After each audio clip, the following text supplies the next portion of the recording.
I was going to say, look, about 2 weeks ago, I had a look at the budget for the conference, and I said, we're going well here. You know, about a month ago, we weren't going that well, but we're going well here. So I decided to ring up and see if we can get a comedian to do this sort of show here. And clearly, I'm in the wrong business. We're all in the wrong business, I'm telling you. So I rang up a few and they said, how long do you want me to talk for? And I said, well, an hour. I said, an hour?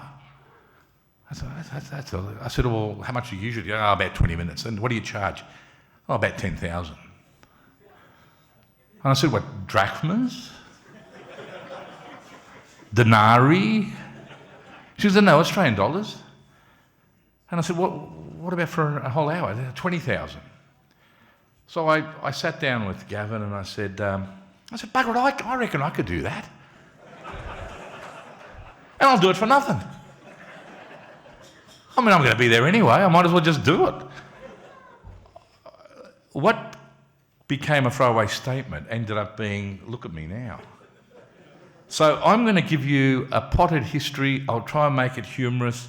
If it's not funny, I apologise. If it's funny, just keep on, just don't hold back. But I just wanted to start off with a few things first. Can put up your hands if you submitted a paper. Right, good. You were asked for bios, a picture, and a presentation. 50% of people gave us one of the three. Just one of the three, randomly. We had people giving us things today for a presentation that was yesterday. Now, for those people that had their hand up, how many of you, put your hand up again, who actually teach, your professors, Good. Can you actually stand up? Yeah. I just wanted to say here on behalf of your students, deadlines are meant to be held.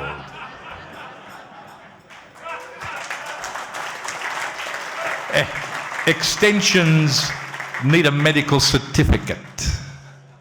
Can I have everyone that registered for this conference, say, in the last 2 weeks? Anyone hand up? In the last 2 weeks. Can you also stand up? I want people to see you, I want everyone that registered in the last 2 weeks. That's not enough here. Yep, that's one. Come on, be honest. I just want to inform you how an early bird registration works.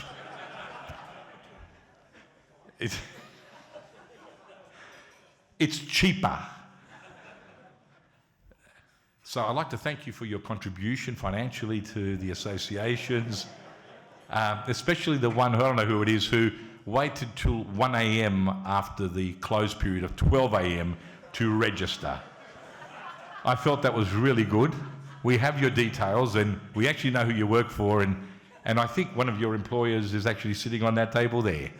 So I'm more than happy to receive any form of bribe, wine, to manage that. Gustavo Otto, can you please stand? We have to give you a special mention because Gustavo today attended a session to listen to a paper to which he discovered he had to present.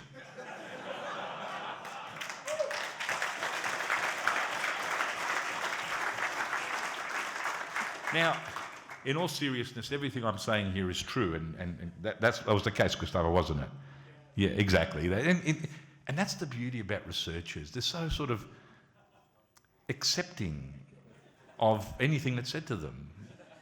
So I just, thank you. But you registered during the early bird, I recall that. You were first in, just in case you missed out, because the Brazilian banking system might have delayed your payment. On banking systems, one of the things that Gavin and I decided to do was we said, look, ISWIM has a bank account in Switzerland. I always wanted to have access to a bank account in Switzerland, and I now have one. And I've got a key that they give me that I authorise payment. So because you do volunteering work at home, you're sort of sitting on the couch and you take this key out and you transfer payments. And usually my wife, who's in the audience, looks at me and says, "What are you doing?" I said, "It's my Swiss account." Shh, we can't talk about that. It's my Swiss account. But we thought, gee, wouldn't it be great to have an Australian account as well? So, I mean, how hard is it to open up an Australian account in Australia? I mean, like, Gavin's legal, I'm legal. So, who banks with the ANZ? Hands up. You're okay. Who banks with Westpac? Hands up. You're doing well. Who banks with NAB?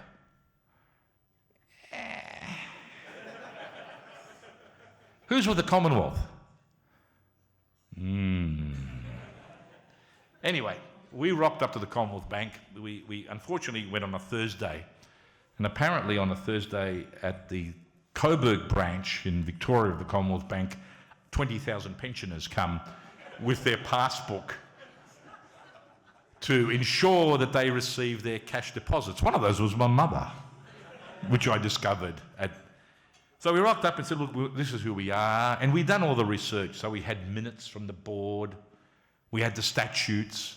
And, you know, we're constituted in Switzerland. And we thought, you know, we're going to show a Swiss bank account. We've got no problem. We're home.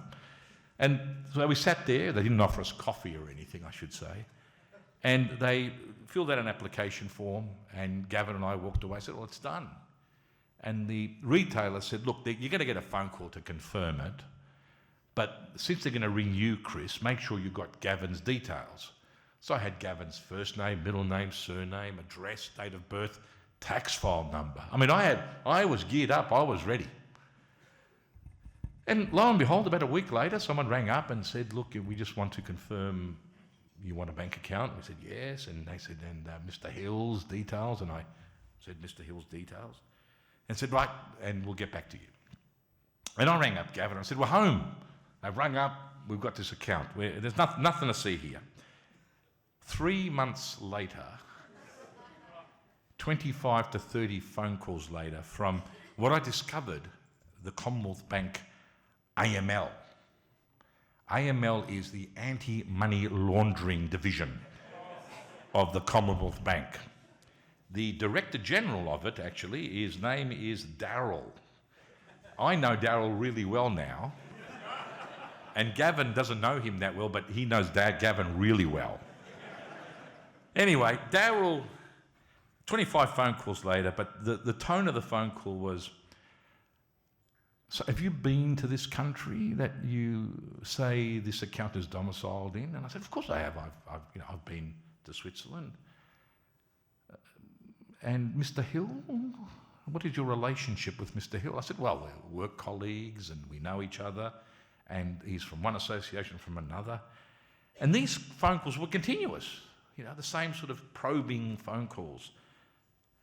And then eventually Darryl rang up. Up to there was just officers, it was escalating and Darryl rang up and basically said, we don't think we're going to give you an account. And I said, look, this is 3 months here. We're getting desperate. I've got everything ready to go here. We've got a conference. Well, he said, there's 2 reasons, sir. The first reason is that we don't believe this organisation exists. And I said, look, I'm not HVTT, a bunch of researchers here that come together and they reckon there's something special. No constitution, no statutes, and they sort of have a piss up now and then. I've got a constitution here. He said, we've searched for it, but this organisation does not exist in Swaziland. So what we discovered after 3 months of probing was that the retailer who made the application, rather than hitting Switzerland, he got the name just above it called Swaziland. And of course, when you've got my surname and you're making an application and open up a bank account that exists in Swaziland, you get Darryl to ring you up. The second reason was he said, we've now investigated and we believe that you and Mr. Hill are one and the same person. Gavin, please stand. Gavin, please stand. Gavin, just stand, Gavin. Do a bit of a pirouette here. I'm going to be nice to Gavin here, but like, apart from the hair, I mean, there's no comparison. I'm suave, I'm sophisticated.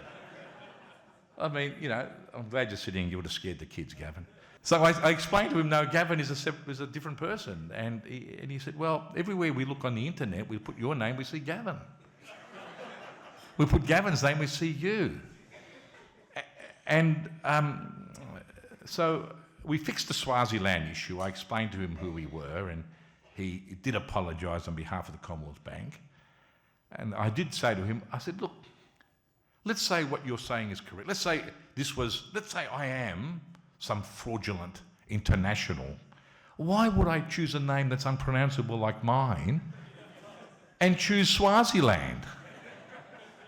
And he said, we thought of that. We've debated that. We had bets on that. We actually thought that, but we thought it's really sophisticated. This is what you do. So it's like in plain sight. You pick an unpronounceable surname, you pick a country that is barely known to anyone, and then you present it. So anyway, Gavin and I had to go back to the bank, do an application form. And I should say, he said to me, but you signed the application form. I said, yes, I did sign, but I didn't know what he had in his screen. I didn't realise he ticked Swaziland. I thought he ticked Switzerland.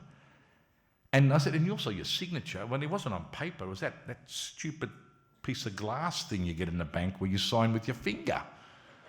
And I said, when you've got a surname like mine, I mean, you get the K right and the O, and then it's all like your finger's numb. Your finger's not designed to do that sort of stuff. You do other things with your hands and your fingers, but not that sort of stuff. So anyway, we finally got the account and all was going well. And then we were told, look, we need your tax file number because for tax purposes. And of course, we've got a tax file number in ISWIM. We're very organised, and I contacted the Swiss people. I said, look, we've got to get our tax file number to apply here, so we're not taxed in Australia. We're only taxed in Switzerland because Switzerland's a tax haven. Of course, we never get taxed there. So I got the tax file number and I sent it into the bank, and then about 2 days later, Daryl rings up again. I mean, like, Daryl, I'm getting more phone calls than you that I'm getting from other relations and friends. He said, look, Chris, are you having a go at us now? Are you serious?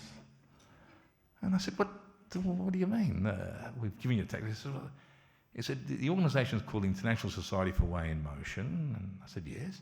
And you're an account holder along with Gavin? I said, yes. And you've given us a tax file number of the EMPA, the Materials Science and Technology Institute of Switzerland. And I thought, Lily, our previous treasurer, had given me the wrong tax file number. So, Gavin, I just want to say to you that next time you want to open up a bank account or have any sort of financial transaction, if you get questions, this is why, because Daryl has a nice inkling towards us. Anyway, I just want us to finish with another funny story, because that's what we say here. But we all travel a lot, and half the delegates here are from overseas. And in our business in Australia, we actually travel a lot as well. And I thought of what's a funny story I could leave with, which was true, because everything I've said here is actually quite true. When you travel and you go to countries that you haven't seen, you realise different cultures, different experiences. And when I was with the World Bank, I'd like to walk. That was one of the few things I enjoyed when I was. But I was walking in. I won't mention the country to offend anyone, but I was in Southeast Asia and I was walking, and as you do after you walk a bit, you wanted to use the restroom. And every country's different. Every country's uniquely different. So I found the restroom and I approached it and I wanted to use it. I realised there was a payment system. And that's okay. I've been to France. I understand how payment systems work. And that's an English joke, by the way. And so I went there and I said, look, I'd like to use the facilities. And he put it at his hand, and I thought, well, there was no sign of what it cost or anything, so I took out effectively a US dollar, because, US dollars work everywhere, and I gave it to him, and he looked at it. He looked at me, he looked me up and down, and he looked at it, and he sort of indicated, you sure? I said, yes, that's fine. So he put it in his pocket, and I realised that I wasn't buying access to the facilities. I was actually buying toilet paper. And I just realised, without knowing it, at that moment in time, as he pulled out a broomstick with toilet rolls, and they were different coloured, and obviously I had the blue colour because I was male, he pulled out the first sheet and he went 1, 2, 3. And I realised at that moment, as the 30-year-old professional engineer with a master's degree that learns to measure everything, I did not know how much toilet paper I use. I had no knowledge of something that I did so routinely would come to haunt me. 5, 6. Kids were gathering. And they were saying things in a variety of languages, and I knew they were talking about me because they were laughing and pointing at me. There was one person that was quite fluent in English and leaned over, and I could hear in the background, how much he eat? 8, 9. And I realised I had purchased about 15 metres of toilet paper that was delivered to me. So I wore it and stuck it down my pants and in my pockets. And I went inside and I could still hear people. There was a gathering now, we saw what went in, what's going to come out? And I discovered that this was like surge pricing. I had a need, and it was like Uber toilet. This was like on demand. But I discovered that I consumed 1.47 metres precisely of toilet paper. That always reminded me. Then I had to realise how to walk out and try to get a refund on the remaining 13 metres, to which I discovered there was no refund, and I had to either wait and sell it to someone else or just sort of leave it there and it would be used. But anyway, funny stories, and thank you for laughing. On that note, have a good night.